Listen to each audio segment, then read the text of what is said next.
Please, can you remind me if you'll be so kind, staring out into space, asking God to hear my case, trying to think of all things past. How long will my memory last? The purple angel, purple angel, purple angel, you're next to me. Well, hi, everyone, and welcome to Alzheimer's Speaks Radio. I'm Lori LeBay, the host and founder of Alzheimer's Speaks. We have a really exciting show for you today, but before we get into that, we always get new listeners. So I'm going to just tell you a little bit about us, who we are, and what we do, and why we do it. Bottom line, my mom had dementia for 30 years, and that was life-changing for me. And so I created Alzheimer's Speaks, which is an advocacy-based company and a media platform providing multiple ways to shift our connection and our care systems from crisis to comfort when it comes to caring for someone with dementia. And I believe that by joining forces and sharing knowledge and having these everyday conversations about life with dementia, that we're going to be able to remove the stigmas, and we're going to be able to raise awareness, and we're going to help people continue to live life fully and purposely. Those, again, both diagnosed and those caring for them. This is a team effort, guys, and one person with dementia affects a community, and we have to realize that and embrace that and make changes accordingly. We also believe here at Alzheimer's Speaks that collaboration is the only way we're going to win this battle against dementia, and I know that it's working because of each and every one of you. You see, your likes, your clicks, your shares of our resources got us named the #1 influencer online regarding Alzheimer's, according to ShareCare and Dr. Oz. And this last fall, Maria Shriver named us an architect of change for humanity. And again, that would not have happened without all of you. So I can't thank you enough for your support. And please know that those recognitions we share with you, because we don't do anything alone. And we really feel blessed that you are part of our community. So thank you very much for all you do. I also want to invite all of our listeners to consider being a guest on our show. We interview people all around the world. We interview people that are worried that they might have dementia, people that are diagnosed, family and friends who are caring for a loved one, business professionals, authors, musicians, movie directors, advocates, researchers, you name it. We have to know what's going on in all these elements. And the only way we can do that is to share our information, share our knowledge. So if you're interested, please go to alzheimersspeaks.com. And up in the top right-hand corner, there's a big Contact Us button. Just click on that and, shoot me an email and let's have a conversation. I would love to talk with you and see if you might be our next guest. Now, I also have to go ahead and, because I'm getting so excited about this, we are doing a dementia symposium and cruise November 11th through the 18th. And we're going to be heading out of Fort Lauderdale, I believe it is, for a 7-day cruise. And we're going to go to the Caribbean, which will be a lot of fun. Hopefully the hurricane doesn't change our plans on either one of those locations. But we'll have to watch and see. We've got a fantastic team that we've pulled together. We have 4 people living with dementia who will actively be speaking during the symposium: Harry Urban, Michael Ellenbogen, Lori Shearer, and Mary Reed. We also are honored to have with us Becky Watson, who is a music therapist, and Cindy Lozinski, who heads up a dementia-friendly community in Colorado. And our whole purpose of doing this cruise is really to build camaraderie, help people relax and rejuvenate and live life together. So we're not going to be separating people with dementia and their care partners. We really want to learn how to live graciously and how to interact as a group, and to build friendships and really have a lot of fun. So I hope you join us. You can go to alzheimersspeaks.com and you'll find information on our homepage, or you can go to our initiatives and projects page and find more information there. Also on AlzheimerSpeaks.com, you can go ahead and download a trifold that we just developed on helpful tips when engaging with dementia. And we would love to share that resource with you. So please feel free to do that. Now, today, our guest, I am thrilled to have her on. She is a powerhouse. You're going to feel her energy when she spits out her first word, because that's just who she is at her core. She's a life changer, and she hasn't come by that in an easy fashion. Her name is Kristiane Cates, and she is the author of The Golden Thread, which is a memoir. And she talks in this book about where 30 seconds changed everything in her life through a tragedy. You see, her story is gritty and raw and really unguarded, and it's about her own son's death. And she says it was at her hands and the aftermath of the loss that followed it. Well, we can only begin to imagine. So she is a no-holds-barred girl having a conversation of uncommon vulnerability that opens up the dialogue, to people who otherwise wouldn't dare to share their own pain. And if we're honest, we all have that level of pain, guys. But it's rare when someone allows you and gives you that space to state your own. And that really is her mission. Mission is to reach people with a love-first mentality and to really talk candidly. And so I think she's just a perfect fit for us here at Alzheimer's Speaks, because I think it's all about the conversation. We can't move out of the muck if we don't have the conversation, if we don't look at the realities that we've been through and we're going through. And so today she's going to share some of her journey with us, and also her journey with dementia and how her past has helped her prepare for its effect on her life. And I like I said, she's just an incredible woman. She also hosts a podcast on iTunes and Google Play. And she's a blogger and a speaker. And she has created an I Dare You daily campaign to make your life better in 5 days a week. So welcome, Kristiane. How are you today? Hi, Lori. Thank you so much. I'm really excited to be here. It's a privilege. I'm doing well. Thank you. Well, I'm excited to have you. Go ahead. Why don't you tell people a little bit? I always like to ask my guests if they've had an experience with dementia. Why don't we start out there, and then we can kind of go into our line of questions here. Perfect. So my father at 84 maybe, started showing signs of memory loss. And I noticed when I would talk to him on the phone, he lives farther away, and we grew up in different states because often families do migrate when they get married, or so he lives in another state, and we lived apart for many years. But I started noticing that he would seem to not grasp a thought for as long, or eventually didn't seem to know for sure who I was, or if I was my daughter. She's 22. And I started speaking with my sister about what is going on with this event. And then I went to her wedding. She got married later in life in her 40s. And I realized that he was obsessed about me drinking my water. And then 10 minutes later, he would mention it again. And this would happen repeatedly. And I thought, oh my goodness, this just kind of came out of nowhere.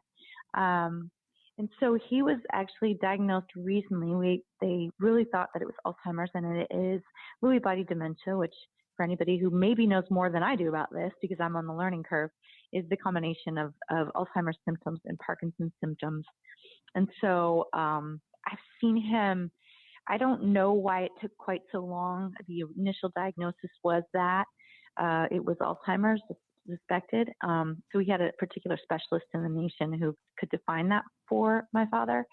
But just a huge, I guess I wasn't so surprised about the diagnosis as much as I was the effect that it would have on the family and how his personality changed.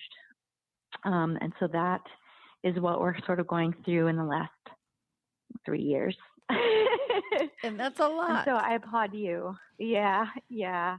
I'm just in awe of people. I have had some dear friends who've expressed their situations, and it's so inspirational for me to think, oh my gosh, we're managing and we have a doable situation, but it's just such a great network of people to really have conversations about what do you do, and this is really painful, and how do you overcome this scenario that repeats itself. And so I love that everything you're doing.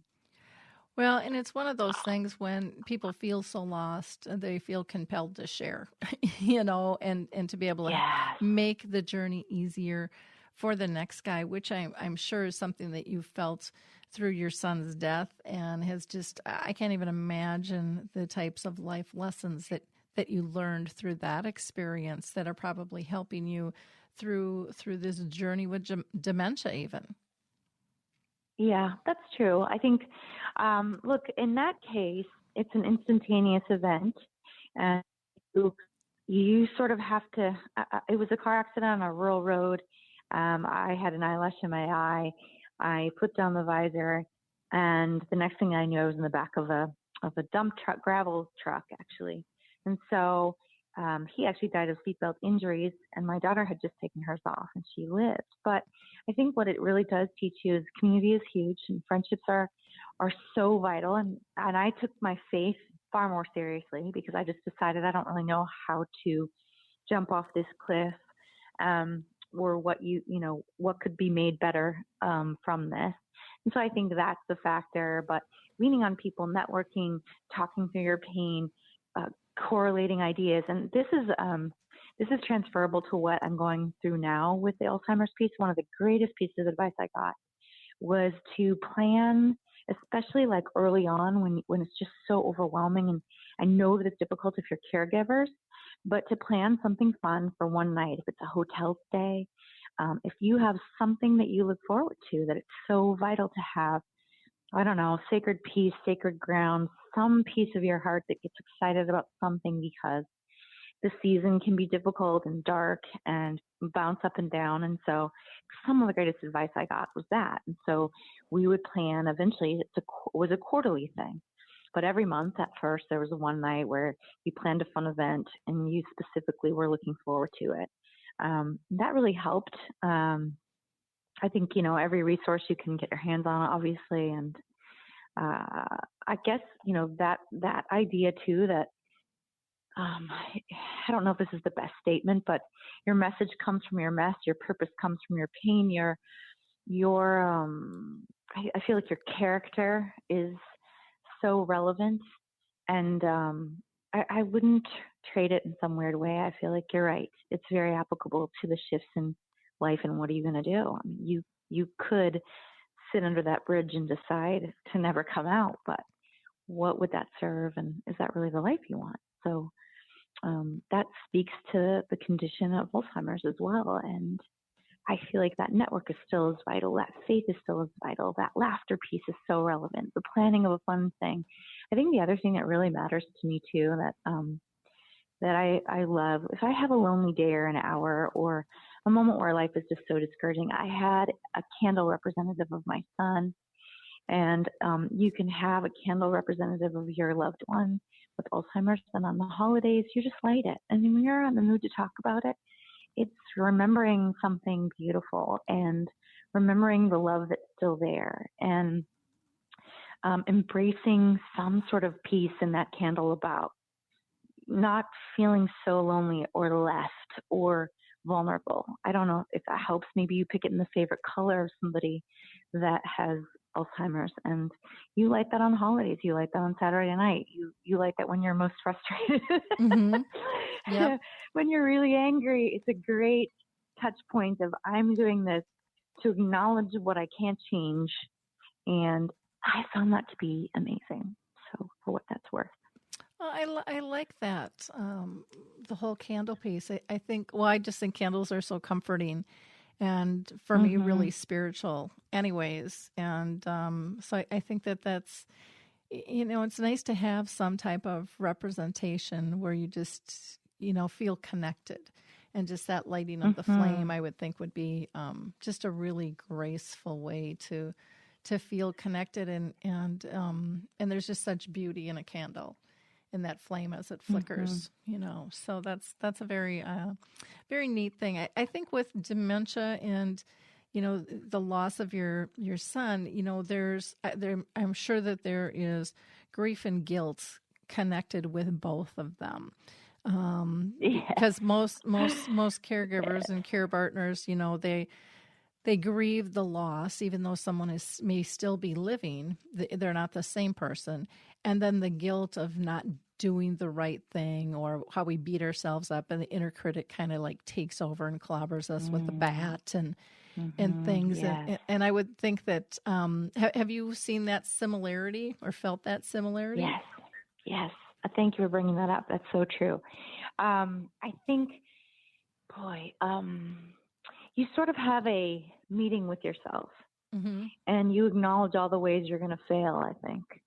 And you're going to, that took me a while. I think avoidance is my favorite thing. So I would just say, no, that car accident wasn't really my fault. That was a total accident.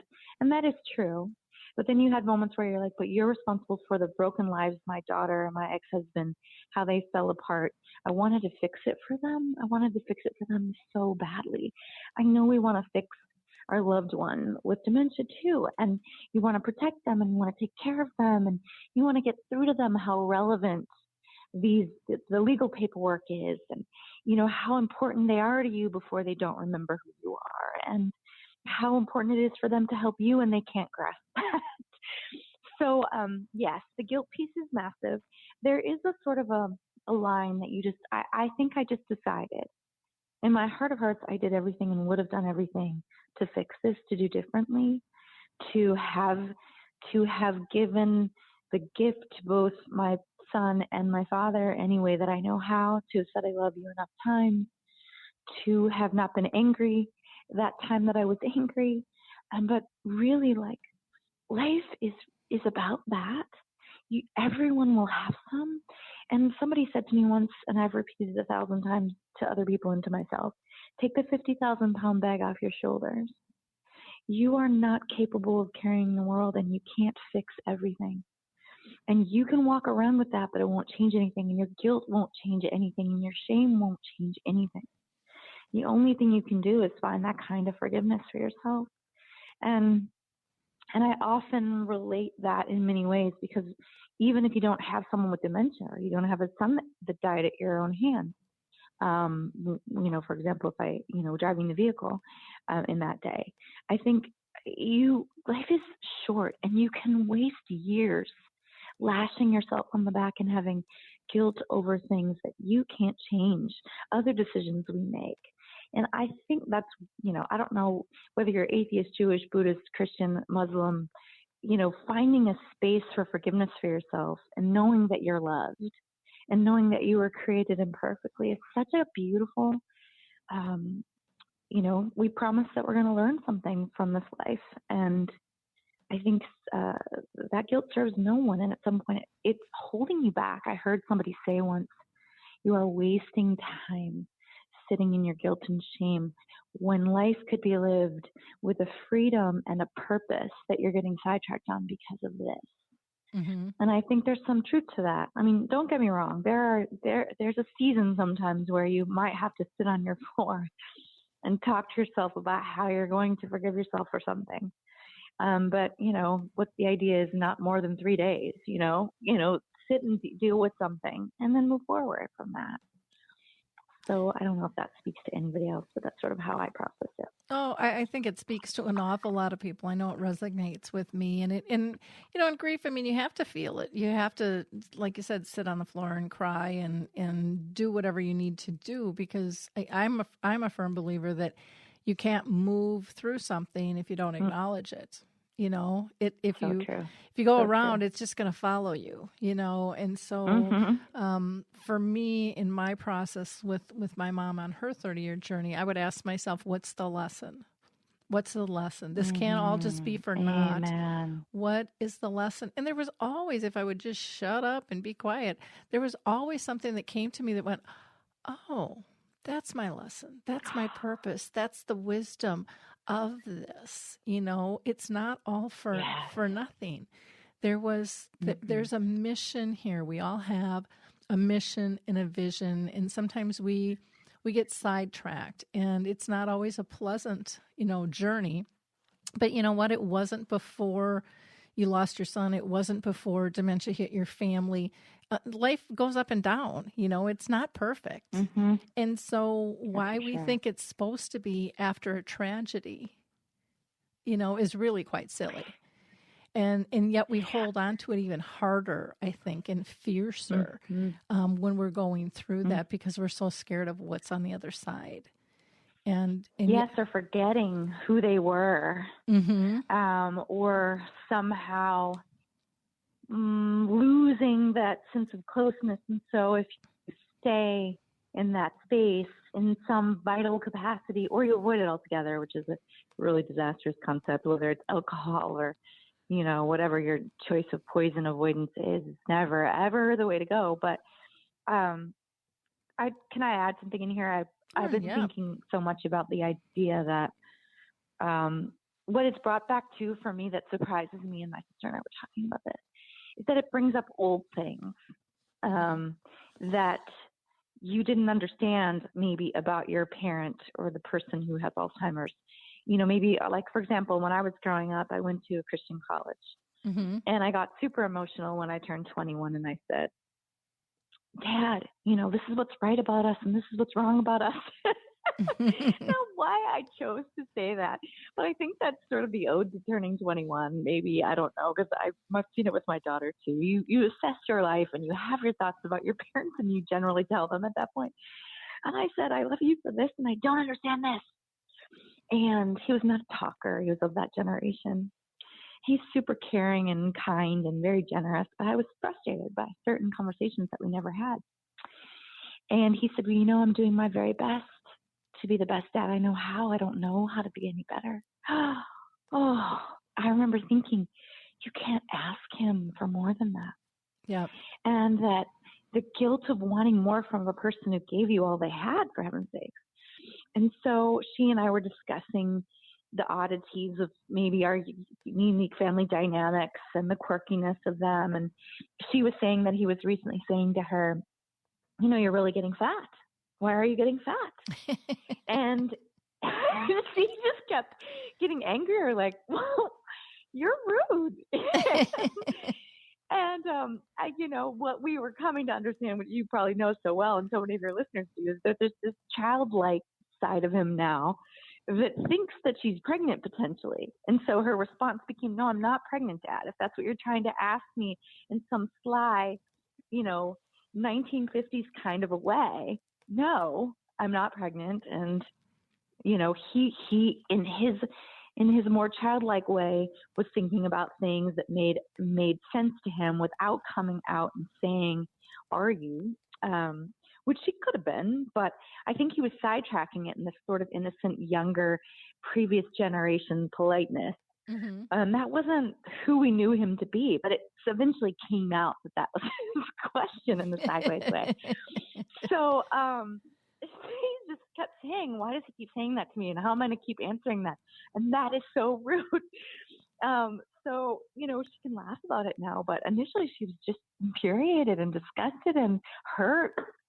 So I think some of the process that you go through is these random things that you don't know what to do with. And I remember thinking, there are things you want back and seasons you want back or opportunities you want back. And so I think that was something that really surprised me. I didn't really expect to go back memory lane and have those circle around and you're processing and you're feeling emotions and you're thinking through all that. So that was just a learning curve for me of, oh yeah, that is happening.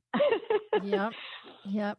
And there's a logical reason behind, when those filters are gone, but we don't see them because we've never looked at the new logic. And, one of the things that I used to deal with, just like any other family, is that great loss of, I want things the way they were. And yet, if we look at our own lives, we're not the same person we were, but yet we hold so tight to try to make them not change. And yet the whole world has changed. And so if we can look at look at it in a big, picture perspective of that everybody is going to change. Everyone is, formulating differently throughout time. And then we just have to kind of put on our investigative hat sometimes and figure out why, because there really is a logical reason why they're acting the way they are or commenting the way they are. It's not to be typically mean or nasty or get our goats, but that's the place we go. We go to that personal space of I'm not good enough. I know, and it's this negative, critic of, they're just trying to get me going. They're trying to get me to be a person I don't want to be. And it has nothing to do with that because they're not even typically capable of doing that. But I think it's that question of, again, what's the lesson in it? And the lesson is it's not about you. It's about them and their perceptions. And so, but we've been taught, to go there, either consciously or subconsciously. That's just kind of our culture. To feel like we're not enough, we're not good enough, and that people are questioning us. And so that's the path we automatically take instead of looking at the fun of it, and seeing that someone's just really, truly trying to connect with us on a deeper level. Yeah, I mean, that's a whole area that we haven't had a lot. I don't, so I have guilt because I live far away, obviously, and I'm doing enough for him. And I have a mom who has a different disease and lives in a different state. So I feel like I straddle both.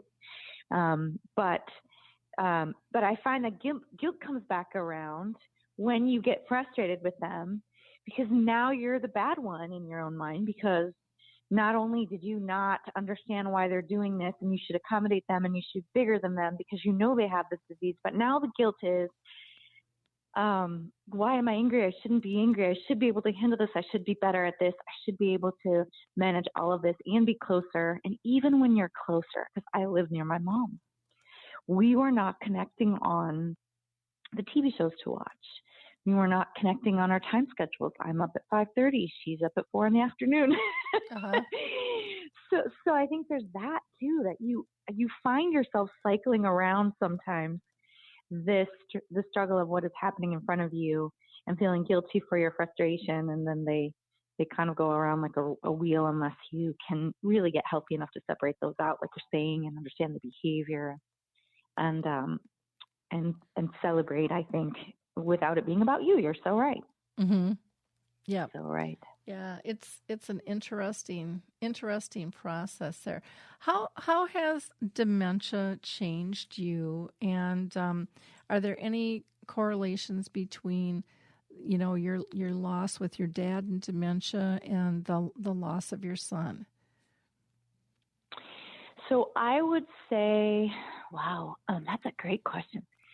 So my son's was so instantaneously, it was kind of a mess that you just have to walk forward from. You make funeral arrangements and you move forward. And there's some finality about that. And I had told people, before my father was diagnosed, that to me is almost easier, as horrific as it is to say that out loud and admit that, than someone who's been sick for the long haul and it's costing millions of dollars, or somebody's child that I had seen that had 21 surgeries and the disease and the impact on the family from a cost basis. I remember feeling slightly blessed that the worst thing was that I just had to figure out how to pick up the pieces and put them in the basket and put them in a suitcase and keep walking. And dementia's an ongoing challenge. To find the frame of gratitude, to give but not overgive so that you're not angry, and sometimes you don't have the resources. The financial impact is ridiculous.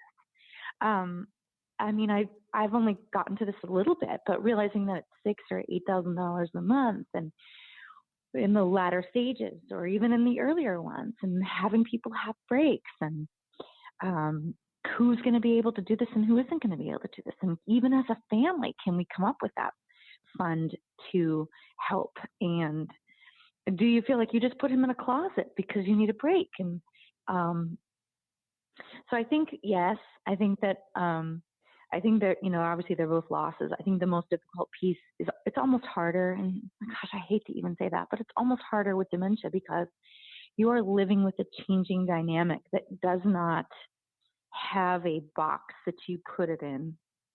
You are an ongoing relationship that requires a lot of giving of yourself and a balance point between what you're able to do and what you're not able to do, and accepting what you're not able to do.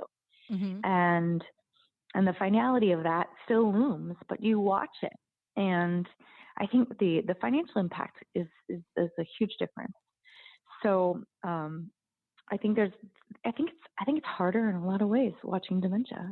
Really hard to admit that, but I think it is. Mm-hmm. A lot of brave people working through this disease and their families equally. So it's a humbling experience to watch others who've gone through it more than I have and realize the strength of their character and their perception. It's a beautiful thing for some people to celebrate under these circumstances in ways that the rest of the world hasn't even considered. Mm-hmm. So I think you're right. It's an opportunity of character and to shift the way you look at your life and everybody else's, and what you can do without that fine line of comforting for the caregiver and supplying everything that person needs. Mm-hmm. Have you found that, since the loss of your son, that you look at your other relationships differently, maybe a little deeper, and looking at creating more of those connections and moments of joy? That's so true. I said I would never get upset over the fact that they were out of bread at the grocery store, after that. But I do have my really petty moments still. So it's good to know that as great as life lessons are, I can still be small-minded. But I think that overall, I sort of promised myself that I would try to live a life without regrets. I don't know if that's 100% possible. But yes, making time and building relationships for people that matter. Mm-hmm. Doing the things on your bucket list that you say that you're not going to do, you're going to do them. I'm very tunnel focused about a goal, about a financial repercussion, and I'm far less about that. It's so much more about helping other people is the true passion of the book. I really feel like life is short, and if somebody's at the bottom of the barrel, if you feel like the curb is a promotion for you today, I totally understand that, because some days are like that. I used to joke around with my pastor when it was really bad. I said, I'm walking around with a full frontal lobotomy and I'm doing pretty well. And, I have an IV drip of Bacardi. I'm not really a drinker, so it was particularly funny if you knew me and my family, although I did drink at that time to cope. But I think you have to make jokes. You have to see it for what it is. You have to take joy in the little things. And maybe somebody can relate to the idea that I think it took me 3 months before I didn't wake up nauseous or afraid or, just regretting the day before I was out of bed. The Tums, the alarm clock, the whole overwhelming sense of this is my parents' diagnosis, or this is my son's funeral day, or this, I have to go to work today and then I have to take care of this person, and the financial burden is extraordinary. I just believe that everything will, one step at a time, find its way to working out. And I have more passion from my situation. I think my whole life would have been kind of bland, and that sounds so awful, but I don't know that I've ever had so much passion to speak to people's lives. So, if you have an opportunity to look at a cliff and say, this is a really difficult, dark life season, what could I do with it that would make it better than ever? And how would that look if I could dream again? Knowing that this is not the life I planned for my loved one, and this is not the life I planned for me. If I could defy life in some way, what amazing outcome could I have, and what would that look like if you could do a start over at this juncture because you're staring at life differently? And I think that's a hard challenge and a good one, and it might take you some time. My dreams died at that point. So you have to reinvent some, and you kind of can't sit down and write them down. It takes you a while to believe that there can be more. You can find ways to manage this. You can find joyful moments with them and think outside the box and have time for your other family members and your own personal space. And,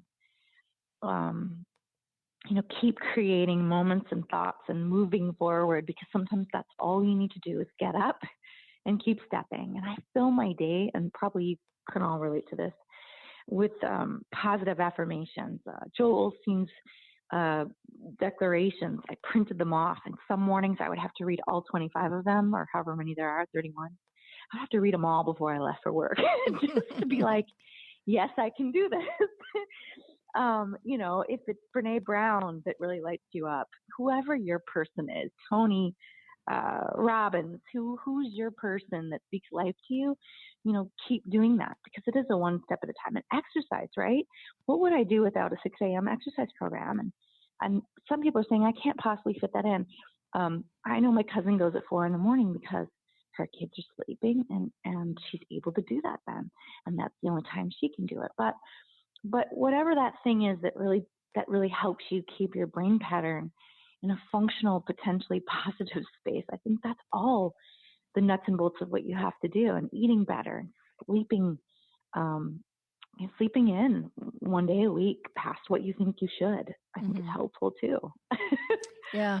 Downtime and letting your body just regroup. But we're so good at beating ourselves up, and you're lazy, you get moving. And it's like, I know I've learned to listen to my body, and I don't have a problem being a slug now. And I just find that, some days I just need to be a couch potato, or I need to just be home alone. I just need silence. I just need quiet, because I talk, I interact, I'm constantly going, and it's healthy, to listen to your body, and not push yourself to a nervous breakdown. Absolutely. And yet we're not taught to do that. We're taught to be like everybody else and be involved and go with the demands. And, we're not even taught to be able to say no, and be comfortable with that. Yeah, that's for sure. That's for sure. And sometimes we have to say no. This isn't a good fit for me, or it's not comfortable, or I just don't have it in me today. So even if I said yes, you're not going to get all of me. You're going to get a really small piece, and it might be a crabby piece to boot. So just let me. That's right. Let me say no. And what about? I would argue no is far more important than yes, because yes is the easy solution. No is the one that determines how you spend your day and where you're best allotted. I think the no's are far more relevant. I was talking about that with my daughter recently, like the ability to define your life by your no's. It's not the S's that do. And like how far more important those are. Whether you marry someone, a no is really relevant, right? Yep. Sure, you could marry a lot of people, but your no, very important.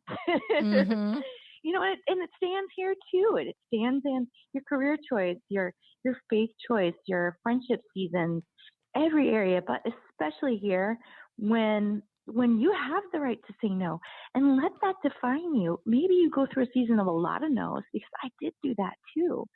I think I started on Saturday morning walks, and I would take a 2-hour walk and listen to 3 or 4 podcasts that are about 30 minutes apiece. And if the phone rang during that time, I would get mad. I still do it. And I think I'm doing it maybe for 3 or 4 years now.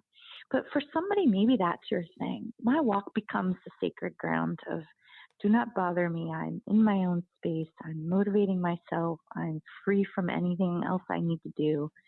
And I love that. So maybe that's an idea for somebody too. But put the walking shoes on and bring your phone and your keys and put your earphones in and listen to your podcast, your sermon, your inspiration, whoever that is. That really helps me too. Well, yeah, it's important to get refilled, and instead of just giving everything away, we need to. Well, we need to even be able to assess when we're empty. And I know for me, I didn't even know how to do that, because no one told me. That's so true. No one told me how to do that. No one taught me how to do that. And the day that and by then you're angry. Yeah, yeah. Yeah, exactly. Angry and exhausted. and and the day So that true. I that changed for me, I mean, everything changed for me. And I realized that I couldn't be all I wanted to be if I didn't allow myself that downtime to get refilled. And I think that definitely applies in terms of caring for somebody else. We have to also care for ourselves. You know, we have to be as good to ourselves as we are to others. And again, that's a kind of a rule that we don't talk about and we don't look at. And yet, if we were giving advice to a friend, we'd be telling them it's okay, but we don't tell ourselves that, you know. And it's kind of funny when you think about it. We put ourselves at a higher standard, you know, well, we can do it, you know. It's like, no, we're really not any better than anybody else here. So let's get our ego out of the way and move on, you know. Oh, that's good. That's good. Yeah. That speaks to me. Yep. Well, I think it speaks to most of us if we're honest, you know, because I think we, you know, we get in our way more than probably anybody else. But we're all good at projecting that it was someone else's fault or somebody triggered me or, you know, whatever. Because again, most people aren't taught to look inward in how to fix things. And I think that that's, again, one of these great lessons when you're going through grief and guilt and change is how do I manage to have control again? How do I learn from this? How do I live through this and with this and alongside this? You know, it's pretty cool stuff. Now you have something you've created called I Dare You Daily. Why don't we talk a little bit about that and how that might be able to help some of our listeners? So I don't know if anybody's an Instagram follower. I've kind of had to do it because I've got the book and the whole social media piece, getting to know your audience and them getting to know you. So I started an Instagram, and it's under Kristiane Cates. But the whole idea initially was, you know what? I want to dare myself to do something better every day. And what if it starts a movement? And what if other people do that with me? So, you know, I dare you to tell 5 people you love them. I dare you to call someone and take them to lunch that you haven't seen in a long time. I dare you to pay somebody's money in the meter, randomly, pay somebody's coffee in the 7-Eleven line. I have been having more fun with that. I got to tell you, like, some of the stuff is really great. So it's just a mindset of, you know, it takes you 30 seconds to do something. I dare you to dance with underwear on your head. If you have small children at home, it might not be so fun if you have a grown adult in your house with you, but you know, take out the Play-Doh, finger paint. I dare you to believe in yourself today. Sometimes that's enough. Yeah. I dare you to stop feeling guilty, you know, not serving anyone. I have quite a few of them posted. But I think one of the most fun I've been having is kind of try to do anonymously once a month. And they're not posted on my Dare You dailies, but the idea is this some positive move forward idea to just, you know, do something daily that moves you forward, that's a conscious effort to better your life and take a moment and take some joy or make an impact. But I went into a 7-Eleven one day and I went in there and bought myself a coffee, and there was a line of people behind me, and I said, you know what? I looked at the guy and I said, I'm just going to get these. And this woman said, well, wait a minute, I've got 2 kids here and one of them's still coming up. I said, that's fine. So pretty soon, a lady came up and got her cigarettes. I mean, we did not mandate what we thought was approved or not approved. And I just got 5 people's worth. You know, it cost me maybe $15 worth. And the guy, there was a kid there in his 20s. He looked at me, he goes, I'm going to do this tomorrow. And we've heard of the story before, but, you know, I love how surprised people look. And look, we are giving and giving and giving, and your audience is big, big givers. But I think that the immediate joy of not having them know my name and thinking there's still good in the world on a heavy, you know, national trauma that we have going on and all the global events, it's so sweet to see somebody smirk and some people that really, that was their lunch was a Twinkie and a coffee because they really don't have money for anything else. And so my $15 went a long way to bring me joy. And I think that's something that I've been secretly trying to do once a month and go, you know what? I want to get the next 5 people behind me in the McDonald's line. Yep. And, you know, maybe it was $15 there too. It's surprising how little it is. So just fun things that actually brought me immediate sneaky joy. Mm-hmm. And I liked that. So well, that's very not cool. a new idea, but a fun one. Yeah, I've done that at Caribou, the coffee, and just say I'm going to get the guy behind me, and they're like, "What?" And I'm like, "Yeah," and people are just, the person at the counter is shocked, and you can see the people around, and it's just kind of a ripple effect, and it's a good feeling. I was we have a big state fair, and I was working at the donut booth. And they put me on the back side. And so I'm like, okay, fine. I'm working the cashier. So I'm like cat calling, come on, get your hot mini donuts, and I'm having a good time. And I'm kind of trying to corral people to come in and stuff. And I can't tell you how many times people came up and said, it is so nice to see somebody having fun and happy. Oh, and it was just like, wow, right. One guy even tipped. He's like, I'm going to tip you. He's like, and I'm like, no, we don't need a tip. And he's like, no, he's like, this is just, it really, and they walk away just with these huge smiles and they're talking back and forth, or even if they would pass, they would still get a little chuckle, because I'd call out to them, and they knew specifically I was calling to them, to come on over and don't leave home, don't leave the fair without them, whatever it was. And it was just such a simple, silly thing to do. But we had a ball, and it didn't seem like work. Our time went really fast. And, I'm sure there were a couple of people that, like, oh, what is that lady's problem? But most people came around and smiled. And, we would end up getting these long lines waiting where our donut machines couldn't even keep up with them, but then we would just engage people. And I think we've gotten in the world to not engage, and which is just so true. Really, really sad. So I just think, I love that idea of I dare you daily, just to be different, step out of your comfort zone just a hair, because I really think that's where the true energy and synergy is to life, when we step out of our own box, because otherwise we're just kind of curled on the couch with our little blankie, feeling safe.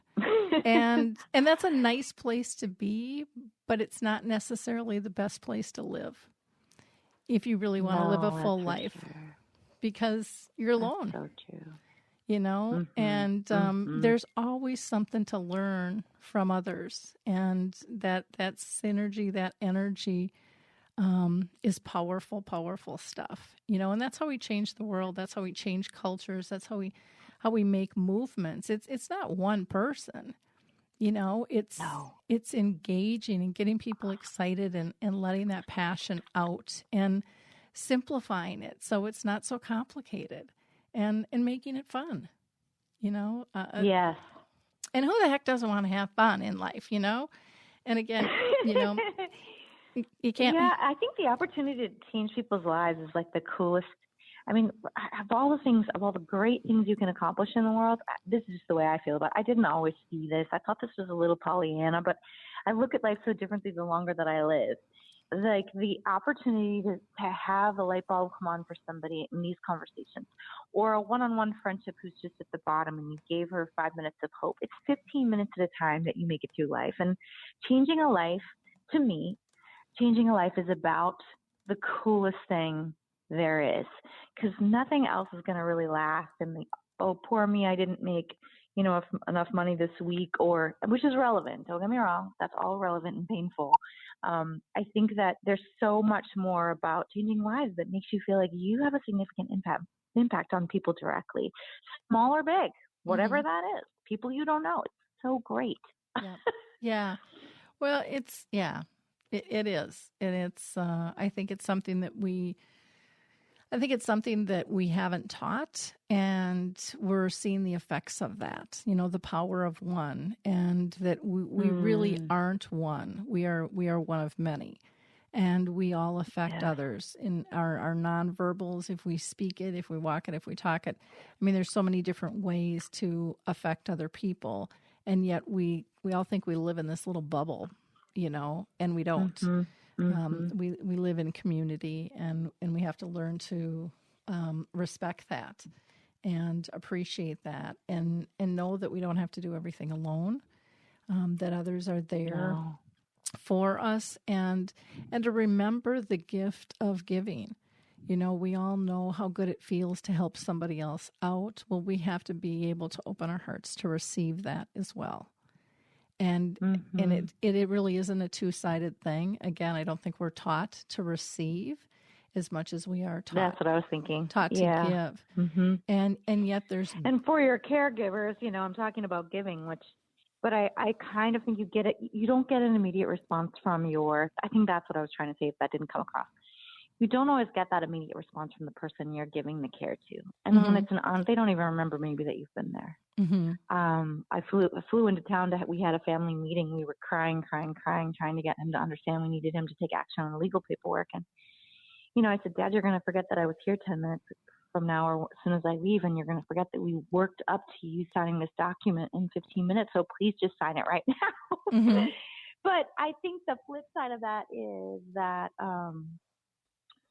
you do need that receiving piece. I can get instant joy when I do the coffee thing at 7-Eleven. I think that's why we were saying it's rewarding, because my dad may not be moved or even remember what I did.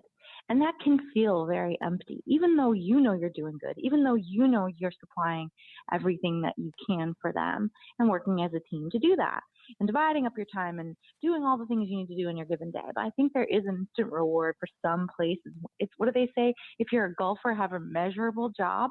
Mm-hmm. So when your golf game is not measurable, you can still enjoy it. Mm-hmm. And I think there's some truth to that. Sometimes caring for somebody with dementia, or if you're in the sandwich generation, like most of us are, regardless of what that background looks like, you don't often feel like you have a measurable result that you can say, wow, today mattered and I made progress. Mm-hmm. So, finding that thing that helps you find the measurable, whatever that is, I guess, for you is important too. Yep. Yeah. Oh, wonderful. Well, this hour has flown by, which I wasn't surprised. I knew we would have a fun and interesting conversation. Is there anything else, Kristiane, that you want to share with our audience? We definitely want to give them all your contact information. But anything else? Listen, it was such a joy to be here. Thank you for your inspiration. Thank you for your help and your advice with my family. And it directly correlates for me, and I've shared it with my family members on all the resources you have. If you are interested in touching base with me, my information is at www.KristianeCates.com. And my first name is Kristiane. But you can go, I'm on Facebook, Instagram. My email is info@KristianeCates.com if you want to email me for any responses, questions, follow-up feedback. I would love to hear from you. It's just a privilege to be part of the show. Thank you so much, Lori. You're just full of energy yourself, and I just pull on that. Well, it takes two, and I think we're both passionate about what we do, and Kristiane is a great woman with wonderful resources there to help you. She does speaking engagements as well, so please reach out to her, and you won't be disappointed. Thank you again for your time today. I really appreciate it, Kristiane. Thank you. Before I wrap up, I'm just going to give a shout out again for all of you that have signed up for our Dementia Friendly Cruise and Symposium, November 11th through the 18th. I can't wait to meet you. And for those of you who haven't pulled the trigger yet, please come and join us. We would love to have you on our cruise. Also, want to remind people that this month is World Alzheimer's Month. So it's a great time to, again, pass on information, kind of give that lifting hand up of grace to others in need as well. Here on our radio show, all of our shows are archived, so we've been doing this for 6 years. There's tons of them to listen to, and I know that you'll enjoy those. We also just posted a brand new Dementia Chat, so that's a video interview that I do with people living with dementia, and we talked about humor and laughter and how things change for them regarding humor and laughter and comedy as the disease progresses. I think you'll find their insights very, very helpful. As far as the blog goes, there's a beautiful poem on there that's been getting a lot of leverage. It's called A Rose in the Snow, and it was written by one of our members, and I've pushed that out all over social media, and it's just been beautiful, the response that we've seen to that. The A-List has also given us more information regarding how do you find a research project that you can get involved with if you have dementia, or maybe you don't have any dementia. Is it something that you can do virtually, or they have some where you have to go into clinics? They have all different types of avenues, and it really only takes a few minutes to fill it out and find out some information that could really help us find a cure. So check that out on the blog. Who else? I want to give a shout out to the American Senior Magazine. Wonderful new magazine, nice big type, great topics, great pieces in there for engaging, and you can find out more about them by going to AmericanSeniorMagazine.com.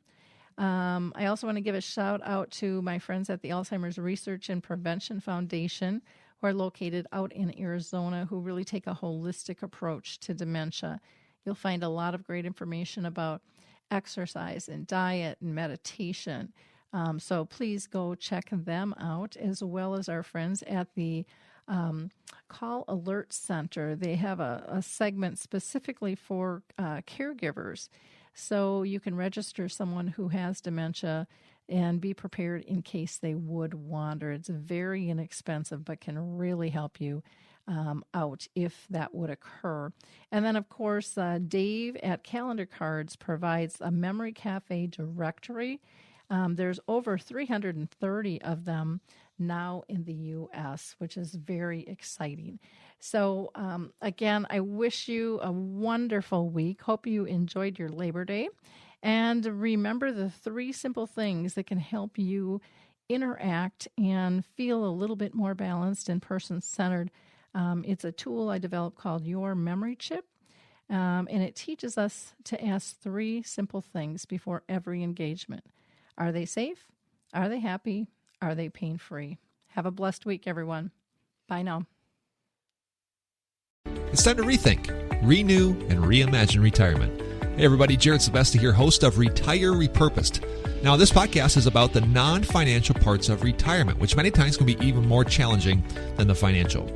We believe retirement is not the end, rather the beginning of what could be the most impactful, purposeful, and fulfilling season of a person's life. So don't retire, become repurposed. To listen now, search Retire Repurposed on your favorite podcast platform, Senior Resource, or Life Audio.